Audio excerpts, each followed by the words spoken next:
Hello, good afternoon, and welcome to January's Achates Live, which we have pre-recorded for broadcast on Thursday, the 11th of January. I'm delighted to welcome you to this afternoon's session where we're going to be thinking about development committees. Here at Achates, we are a cultural sector consultancy working across fundraising, strategy, recruitment, and organisational change. As I say, today's session is about the subject of development committees, and I am delighted to be joined by representatives from the Royal Academy of Music and Opera North to explore this topic with me in more detail. We talk a lot at Achates about building a fundraising culture, because in order to unlock philanthropy, this must be embedded within the organisation. Whether you're a fundraiser or working in another part of an organisation or in a voluntary capacity, such as a trustee or an advocate, understanding the role that fundraising plays in enabling an organisation to deliver against its purpose, and furthermore being cognizant of the responsibility and part that each individual has to play within that, is the key to resilient and sustainable fundraising success. And we also know that fundraising is about relationships. It is about identifying people and funders and partners who share our beliefs in the change that we are trying to bring about through our work. And relationships, of course, take time to establish, time to deepen, and time to look after. And involving more people in this process can help us to do all of this more effectively and on a larger scale. Now, I will be honest and say that development committees can sometimes divide opinion. When they don't work, it can feel like a resource drain and yet another reporting mechanism. But when they do work, they have the potential to supercharge relationship building, to enable you to capitalize on opportunities as they arise, and to deliver a comprehensive and multifaceted fundraising strategy. In the same way that we think about boards of trustees being representative of the audiences that we're serving, as well as bringing together the governance skills that we need in order to guide an organisation towards delivering its purpose, a development committee should also be representative in terms of the types of supporters and donors we're trying to engage and retain, and of course, in terms of the skills and attributes that we believe are needed to drive their philanthropy. So, how do we assemble such a group? And when assembled, how can we give them the tools and support to add real value to our fundraising? I'm delighted to welcome our two panelists who are joining me to explore these questions and this topic in more detail today. First of all, I'm joined by Matthew Ross. Matthew is Deputy Director of Philanthropy at the Royal Academy of Music, co-leading the high-value fundraising team and contributing to the Academy's fundraising strategy, notably a £60 million campaign launched for the Academy's bicentenary in 2022. Matthew began his fundraising career over a decade ago at UCL, where he worked with major donors to a wide range of causes, from dementia research to the refugee crisis in Lebanon, and saw through the private phase and public launch of its recent £600 million campaign. Matthew also co-founded Young Arts Fundraisers and was a steering committee member of the Chartered Institute of Fundraising's Raise Arts, Culture and Heritage programme. Hello, Matthew. Hello, Deborah, and thank you very much for that very warm introduction. I'm delighted to be here today to share what expertise I can. Thanks so much, Matthew. We're very, very pleased to have you with us. And our second panellist today is Liz Draper. Liz is Director of Development at Opera North in Leeds, where she leads a team responsible for generating income and managing relationships with a wide portfolio of individual and institutional donors. In previous roles, Liz had led the corporate partnerships programmes at the last two UK cities of culture, Hull in 2017 and Coventry in 2021, and has also consulted for a range of charities across the arts and culture sector. Hi, Liz. Hi, Deborah. Great to see you. And thanks so much for having me. It's a real treat to be here. Wonderful. We're very, very pleased to have you with us. So I'd like to begin, if I may, by inviting Matthew and Liz to tell us a little bit more about their work within their organisations and in particular their development committee experience, perhaps some of the successes and challenges that they've faced and maybe even what they've learned along the way. Matthew, could I come to you first? Of course. Well, I've seen, as you mentioned, Deborah, two campaigns through the private and public launch.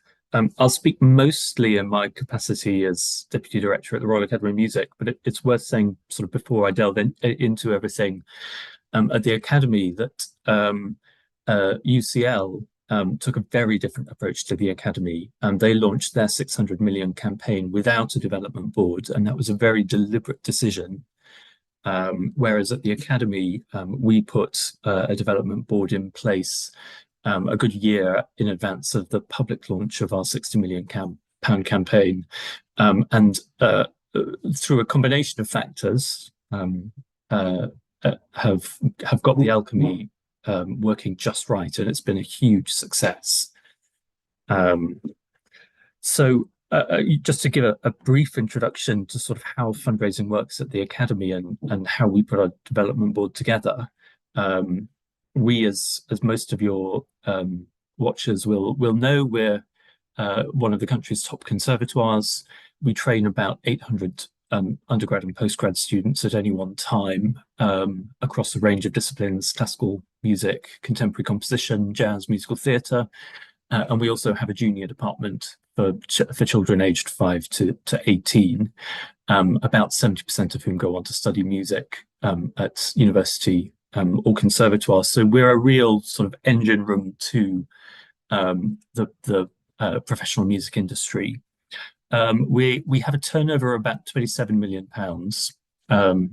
at least a third of which comes from philanthropy, sometimes even half. Philanthropy is absolutely vital to our core, as well as all of the additional things that philanthropy can help you to get off the ground. We turned 200 in 2022, hence our bicentenary campaign. We didn't want to miss the opportunity of turning 200 to use that as a way to galvanize fundraising. And after much umming and ahhing, we did decide to put a development board in place. Our chair was the first person that we put in place, who is a governor of the Academy, Her Grace the Duchess of Wellington. And then we have 6 other members, 2 of whom are governing body members, and 4 of whom were new to the Academy. And it was a very careful and deliberate process of selecting the development board members in combination, sort of in close collaboration with the chairman. And I can talk a bit more about that in due course. But in sum, as I say, the alchemy has absolutely worked. They've been incredibly effective. Every development board member understands their remit, which is to give themselves in a way that's significant for them, to help us to reach new supporters and work with us to convert those introductions to solicitations and eventually gifts, and also to give us helpful advice and guidance. And I stress the word helpful there. We're very lucky in that our development board really do understand what is helpful and where they can contribute in a meaningful way, and where they need to draw the line as well. And again, I'll talk a little bit more about that in due course. Great, thank you, Matthew. That's so interesting as well, that experience you have of those 2 large organizations, one of whom, as you said at the beginning, took that approach of deliberately not establishing that group, whereas that's a really interesting comparison, I think. Thank you. And there's definitely more to pick up, I think, in what you have shared so far. Liz, from your point of view, tell us about your experience. Thanks, Deborah. First off, just to introduce Opera North to people who might not have come across us before. So as Deborah said, we're an opera company based in Leeds, and we tour across the north of England to cities including Newcastle, Greater Manchester, Nottingham, and Hull. And alongside our main stage work, we do a wide range of learning and engagement activity. So among many other things, we deliver a programme called In Harmony, which is the first access music education programme in primary schools across Leeds. We do youth training programs for singers and musicians of all ages throughout childhood and early adulthood. So from our Opera North Children's Chorus all the way through to our pre-professional youth orchestra and youth chorus, which is for 16 to 25-year-olds. And we were also the first opera company to become a theatre of sanctuary, recognising our work getting refugees and asylum seekers sort of engaged in the creative and cultural sector in the city and more embedded in the community. Opera North turned 45 last month, which we're pretty proud of, but we're apparently got minnows in comparison with the Royal Academy of Music's 200 years. So I lead a team of 8 fundraisers here at Opera North. We are in the process of building back from the pandemic still in terms of our fundraising.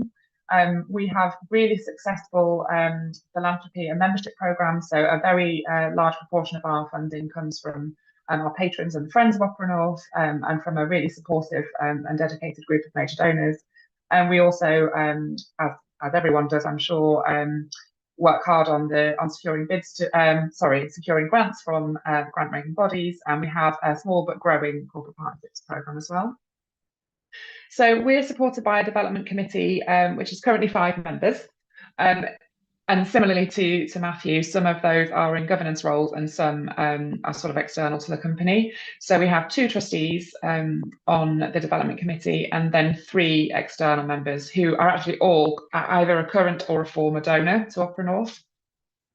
We meet quarterly, and from our side, it's attended by our general director and exec director, as well as me and 2 members of the team. So there's quite a lot sort of governance and senior relationships in that, which is great for helping to make sure that the key fundraising messages are front and present in people's minds. It's been, from my point of view, a real success. I arrived at the company relatively recently in the last 2 years, so it's been really successful in terms of developing relationships with a smaller subset of the board, and to know that we have trustees who can then speak really knowledgeably and really in depth about what's going on in our fundraising. So in practice, it sort of serves a dual function for us. Deborah, you touched on earlier the reporting function of development committees. That is a really important and formal function of our development committee. We meet a month or so before main board meetings, so it gives us a chance to share, as I say, those key messages, and it gives the trustee members a chance to kind of ask questions and interrogate the numbers so that they're taking the messages that we need them to take to the board meeting. They support our longer term strategy in quite a lot of detail as well and help to address issues as they arise. So they're a really effective sounding board for things as they come up. Perhaps the thing that's taken a bit of a backseat in my time here has been the part about making connections and helping us to reach new prospects and build those relationships up. It's been much more of a strategy group and a reporting function so far. So that's something that we are looking at growing within the committee.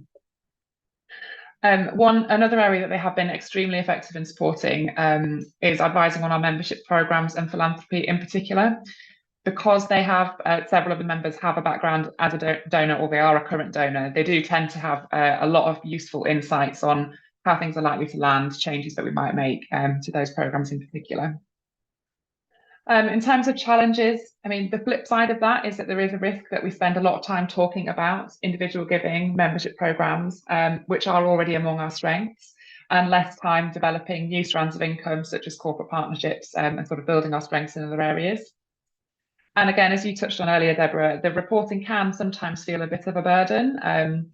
It seems that no matter how carefully and intelligently we try to schedule these meetings, they always fall during a particularly busy period for us. So over the last 9 months, we've been working on a streamlined reporting format. One of our trustees very astutely advises that if we put a lot of detail in front of the development committee, then they're going to respond with detailed questions and they're going to want to get into the nitty-gritty. If we give them the high-level strategic stuff, that's what we'll get back. So we've been going through quite a process of shifting the way that we report so that we get that back from them. And finally, I guess, this hasn't been so much of a challenge, but it's a potential pitfall, I think. We found it's really important to be able to sort of draw a line around what we want from the committee and what we're going to do for them. The committee are ideally there to serve our strategy, not the other way around, and it can be easy to fall into that trap, I think, of taking away lots of action points and lots of their suggestions, and then before you know it, your time's being spent on the things that they want from you and not what you're trying to utilise them for, not your strategy. So a lot going on with development committees at Opera North, but it's on balance a really useful, really functional grouping, but with space for growth, I think. Great. Thank you, Liz. Some excellent points in there. I really liked that idea of the mirroring of offer high level strategic information to receive high level strategic support and guidance.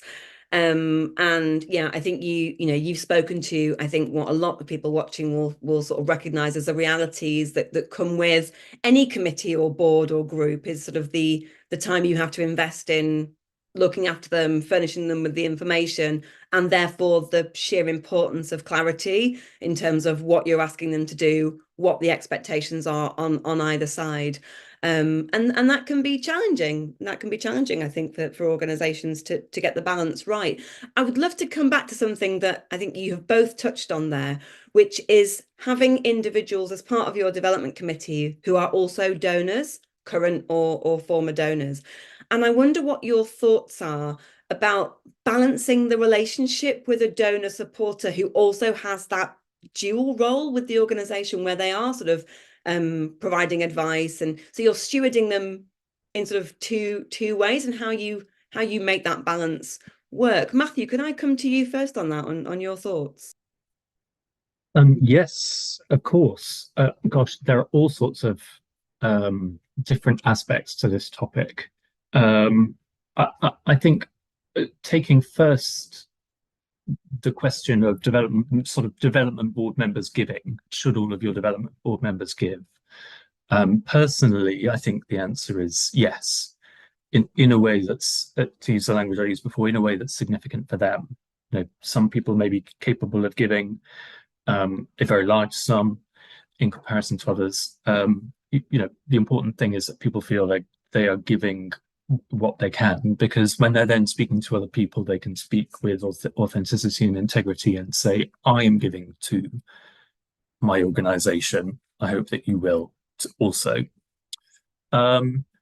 We at the Academy, a lot at the Academy comes down to the choice of our development board members. I'll keep coming back to this point. We were very careful in who we chose as board members, because we wanted people on the board who understood from the word go how they could be helpful, and understood that they would be giving as well as helping in other ways. So we chose people who we knew had a track record of doing that, and we were lucky in that we were able to do that. But then when the way that looks in practice, each member of our development board is individually, is managed by our director of development, by my colleague Lucy Kennedy, as convener of the board. But every single member is individually assigned to a relationship manager who looks after their giving relationship with the Academy, as any as a major donor would be, were they not on the board. So they therefore feel very, very confident that their giving is being well looked after. They have a strand of communication that is exclusively about their giving and can be separated from their role as a board member. So sometimes in some cases, Lucy Kennedy is the relationship manager. Our director of philanthropy is the relationship manager in that giving sense. But I think that it's very, very important that that each board member, does feel that they are being well looked after as a donor, in addition to their role on the board. They have to be two parallel strands. Yeah, absolutely. And Liz, from your point of view, just thinking about some of the conversations you might be having in that development committee forum, and how some of those considerations around what you are sharing and the challenge to face whilst you're also looking after those individuals as donors, how does that work for you? It's a really good question. And the members of our committee who are also donors were donors first rather than committee members first. So they were already committed to the organisation. In some cases, they have been supporting us for more than 10, 15 years. So they're already very committed to the organisation, know quite a lot about how it works already, and already had strong relationships with people like the general director, So that kind of it helps in some ways, in that they know the company really well, and they know they have intelligent answers to bring to the kinds of questions that we ask them. But on the other hand, it does mean that the line between stewardship and their role on the committee is a little bit more blurred. As with your committee, Matthew, our giving relationships are managed separately, but because our team is relatively small, the people managing those relationships are also in the room at committee meetings. So it definitely does sometimes feel like as I say, there's a blurred line there. So I think well-managed meetings, quality papers, clear expectations, that kind of thing, it also feels like a part of managing the donor relationship with them. They want to know that the quality of what we're doing within the development committee sort of reflects the quality of everything else that Opera North is doing, that their donation is supporting, I suppose.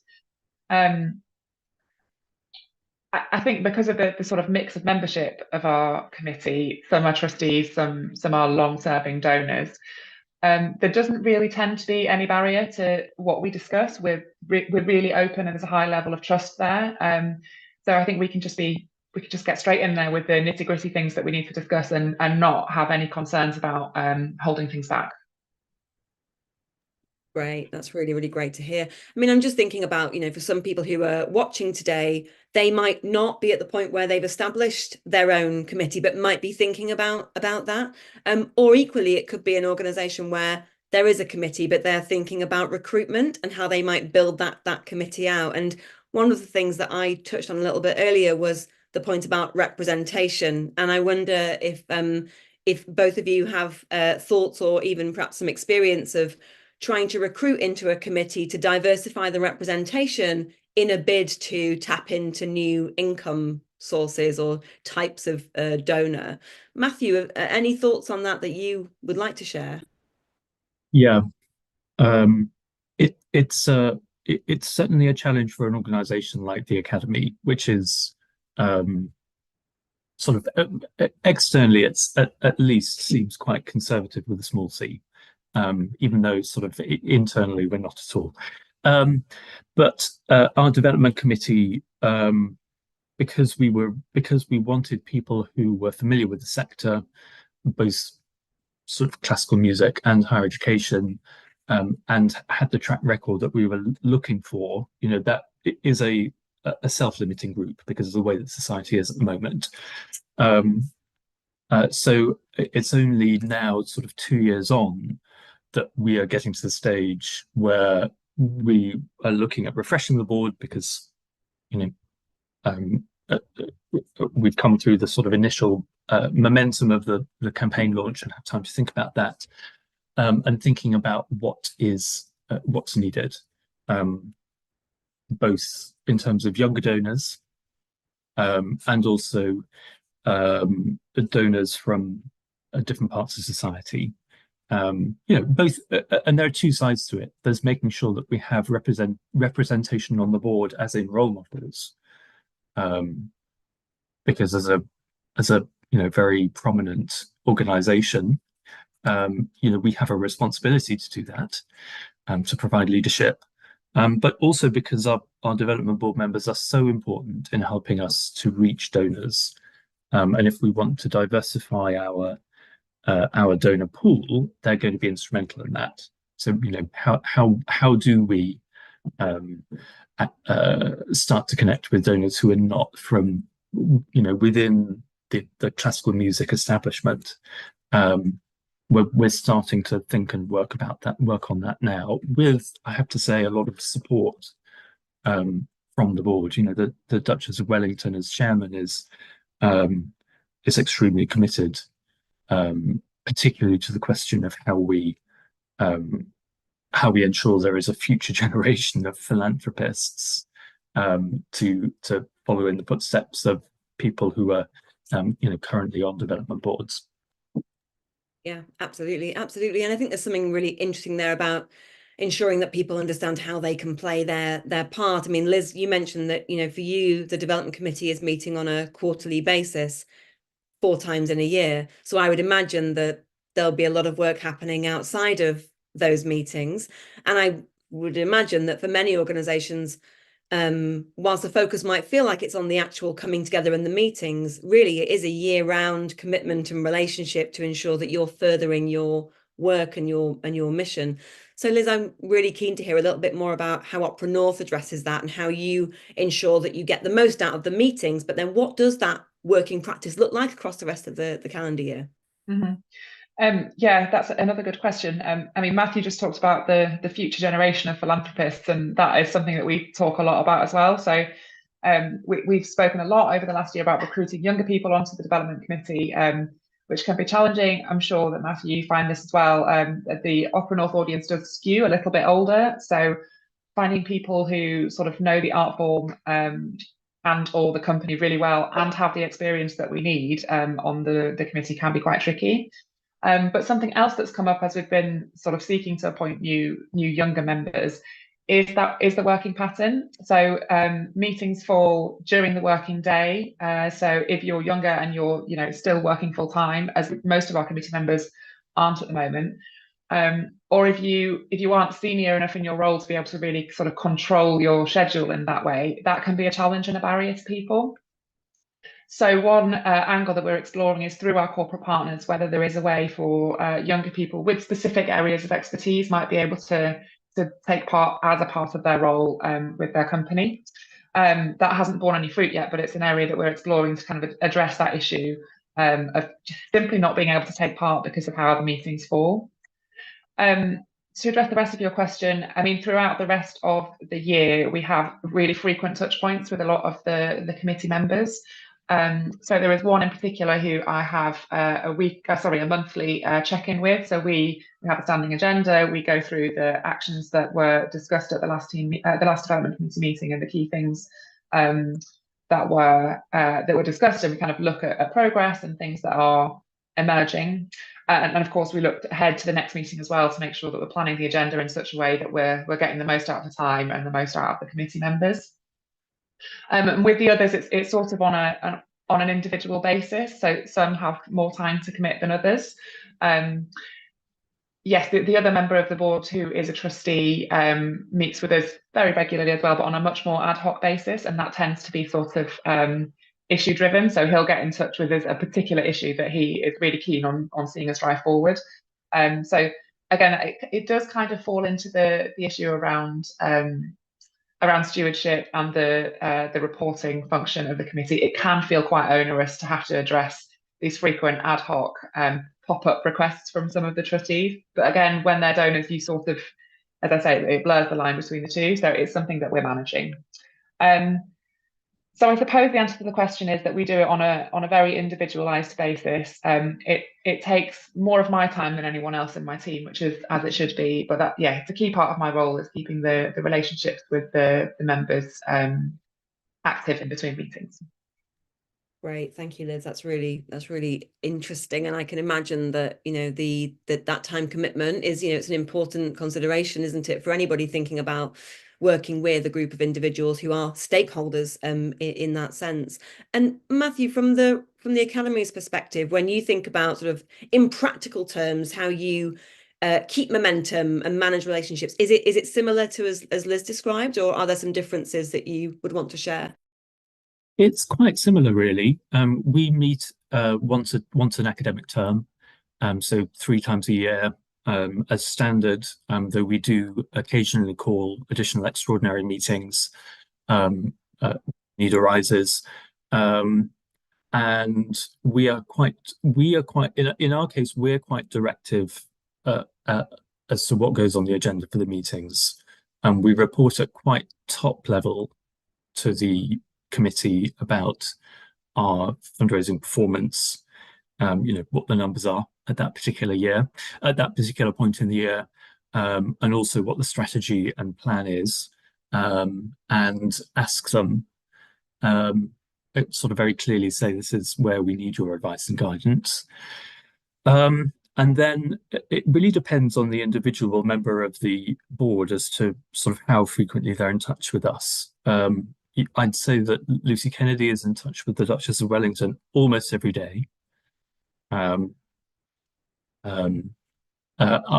are, some one board member who I work with who is sort of our key board member for our fundraising in the USA, I'm particularly in touch with around, our trips to New York or anything to do with American donors. But, there can be quite long, a month or so where things are relatively quiet.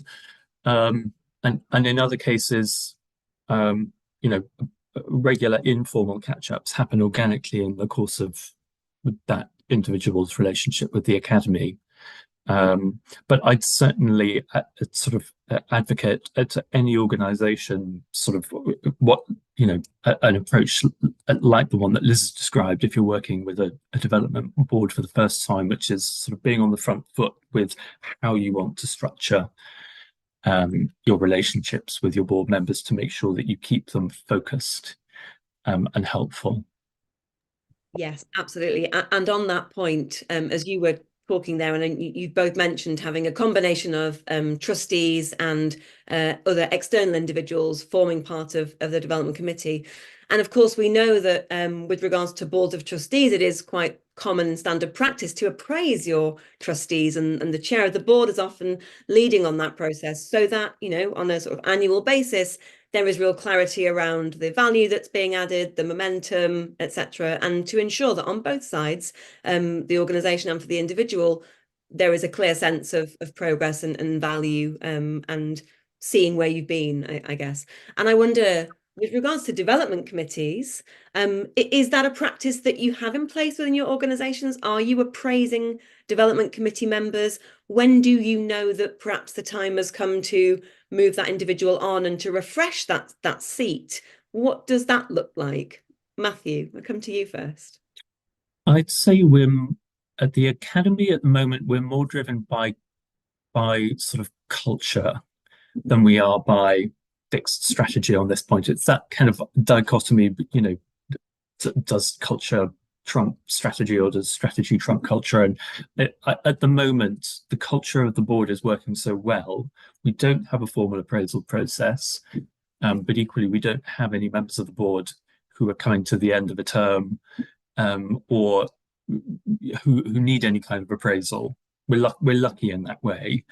We're 2 years into a year and a half into the campaign now. So we've hit a point where we know that we want to add a couple of members, and we're discussing that at our board meetings, who those members would be, and how we want them to be helpful to us.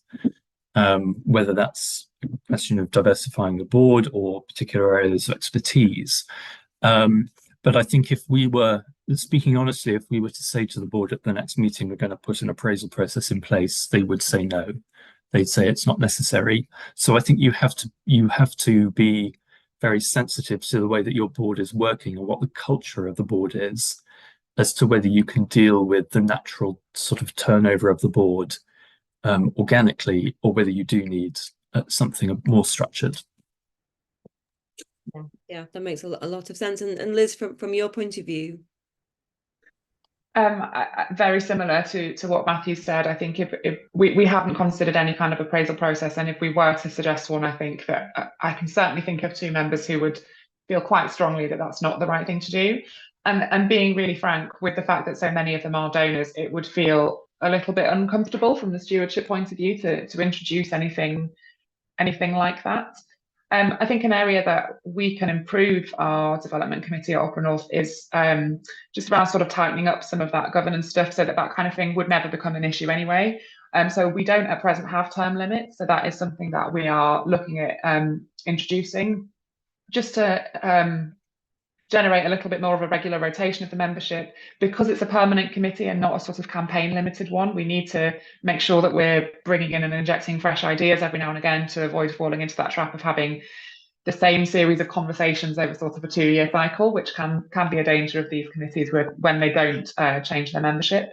So for me, it's around using sort of governance structures to make sure that the committee is always running smoothly, rather than having a sort of more personal approach where we're addressing almost the attainment of each member, as it were. Yeah, absolutely. And Liz, I'm interested in the sort of wider trustee engagement in fundraising, which, as we all know, is so incredibly important. Not least the Charity Commission, requests and dictates that boards cannot devolve that responsibility for fundraising to the staff team. But when you have got a development committee that is semi-represented by members of the board, and then you have your board of trustees, how do you as a staff team ensure that the wider trustees are also engaged in fundraising whilst the development committee are maybe doing some of the work on the ground alongside your members of your team? I sort of, being really frank, pick them off one by one. So I've got maybe 2 or 3 board members that I have a stronger relationship with.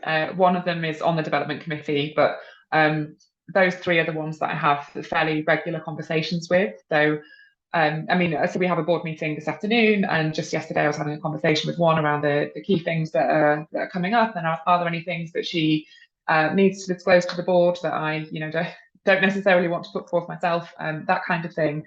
So building some personal relationships with a few key people who I know have sort of an eye for fundraising as well is really important. As a whole, the board are really supportive of our fundraising efforts, and sometimes it can be a little bit, it can almost be too much. So I know that there are some boards who are so dissociated from the fundraising, and you kind of desperately want them to get more engaged. We're tipping over the other way, which is a great problem to have, in that they're really engaged and they have a lot of ideas and they want to know, and they want to know how they can help, really importantly. But it's quite a large board, and it's just not really possible to have those conversations on a regular basis with everybody. So yeah, as I say, for me, it's been about developing a few really strong relationships that I can sort of trust and rely on. Great, thank you, Liz. Matthew, from your point of view, I see you nodding. Yeah, very similar at the Academy. I've been at the Academy since 2017. A bit of background. The Academy took a very deliberate decision in sort of 2015, 2016, actually at the behest of one of our long-standing board members, to really transform what it was doing in fundraising. We would raise about £1.5 million a year previously, and the board decided to change the entire structure of fundraising at the Academy. They appointed Kirsten MacDonald as deputy principal, so putting our sort of chief fundraiser right on the top team, and she was then tasked with transforming what the Academy does, and we now raise 13-14 million. So we've had I say that because it's context to the fact that we've had a number of years of working with the board to sort of to ascertain their aptitude and comfort levels with fundraising before we then established the development board. But very much echoing what Liz said, there are some members of the governing body, even some who are not now on the development board, who are extremely comfortable with fundraising, very good at it, have very helpful networks, and have been very helpful over the past 5-6 years. But then the rest is a spectrum. There are some people for whom it's just not their skill set or comfort zone, but we absolutely need their skill set and expertise on governing body. And we've learned over the past 6 years what they can and can't do for us, and that's fine. But that's been, it's taken us a long time to sort of reach that stage and then decide actually the right thing for us to do is then to establish a development committee. And, that was a process of working with many of our governors to proactively map their networks, to sit them down with a prospect researcher to say, we think this person, and this person, and asking the board member to open up about their own networks, and then doing some experimentation with them, actually taking our governors through the process of trying to act like senior volunteers to see how it went. And it has been a spectrum from people, as I say, who have turned out to be extremely helpful, to others where they have their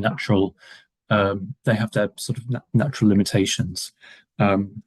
So it was then, the people who effectively we knew were going to be the most effective on our development board, who we then did use as the core members of the development board.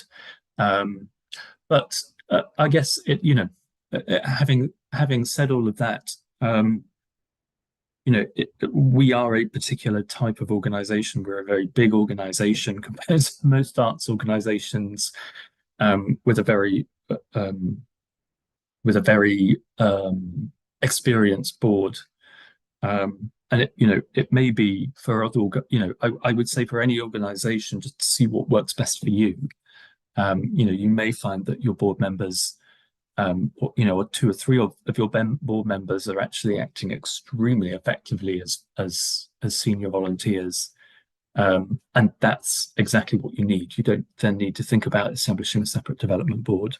You could do it from within the governing body. But this is taking us into wider questions of whether you need a development board or not. Yeah, absolutely. But I think your point about playing to people's strengths and taking that time to understand where they feel comfortable and feel able, and then providing the support and tools and resources where it is most valuable to do so. It is absolutely, it's critical. It really is crucial. I wonder, sort of zooming out from your respective experience of working with particular development committees, how would you describe those fundamental ingredients that are needed to establish and drive a really effective development committee? Matthew, I'll come to you first, then Liz, if I may. I distill it down to three things, I'd say. The right chair. Our chair has been absolutely critical, both in helping us to decide who to invite onto the development board, and then also setting an example to the development board. Secondly, being canny in your choice of who you bring onto the development board.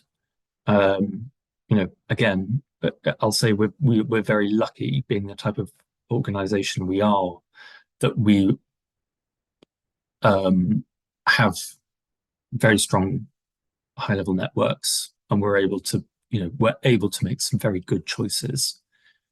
And then thirdly, it's the culture of the board. There's a strong element of alchemy. For the best will in the world, if that kind of intangible magic ingredient doesn't click, it's tricky. And again, I'll say we've been very lucky. The alchemy has worked. That stuff that you're never quite sure if it's going to work has worked. But getting that right is really important. And keeping your development board focused on what's really helpful to you, which I think, in my opinion, is connecting you with very strong bona fide potential donors, and then giving the right advice and guidance when it's needed. Great, thank you, Matthew. Liz, we come to you. Very strongly agree with Matthew about the right chair. I mean, it sets the stage for having useful and effective meetings, using that time well, and as you said, it models how the other members should be engaging with the committee and carrying out their role. I would also say that that having a diverse range of voices is fundamental. That might mean something different to every single development committee out there. For your organisation, it might mean sort of socially diverse and representative of the communities that you serve. For a lot of committees, as for us, I imagine it means representing a diverse range of areas. So it's not just individual donors, but you also have some sort of corporate and commercial expertise on there. You have some great bid writers, that kind of thing. It's important that it's not too skewed towards one area, and that you can have a balanced discussion and people who you can draw on for all the different areas of your fundraising. We've touched on this a little bit, but absolute clarity around expectations, purpose, and what you're asking of each member is just so crucial. And if you pick the right people, it's all people who will have great ideas and have suggestions of how they want to do things. If you don't set that clarity, then they will fill the void with everything that they want to bring to the table, which is not necessarily what you need from them. And finally, I'd say honesty. I think it is, as Matthew again said, it's really important that they are able to identify and say the right thing at the right time. You don't want them to feel like they're holding back. I want to have complete honesty from my committee members so that we know that we're addressing every issue that needs to be addressed. Excellent. Thank you. Thank you, Liz. My last question, I think, for you both today is, how do you celebrate success with your development committee? I mean, obviously, we've talked about a number of them, or all of them in some cases, being supporters themselves. So you're already stewarding them in that respect and demonstrating how their investment is enabling your organisation to drive meaningful value for people and for communities. How do you celebrate the fundraising success so that they really get that sense of enabling you to drive those results as well? Liz, can I come to you first on that? That's a really good question, because I don't know that we necessarily do. I think we're all just really focused on the doing, and frankly, we're focused on figuring out what the problems are and fixing them a lot of the time. So perhaps that's an action that I can take away from today, is to focus on the positives and celebrate success. Excellent. Well, yeah, please do take that forward. Matthew, anything from your side there? Yeah, it's similar. One of the things about your development board is you have let them in under the bonnet, so they're in on the process with you.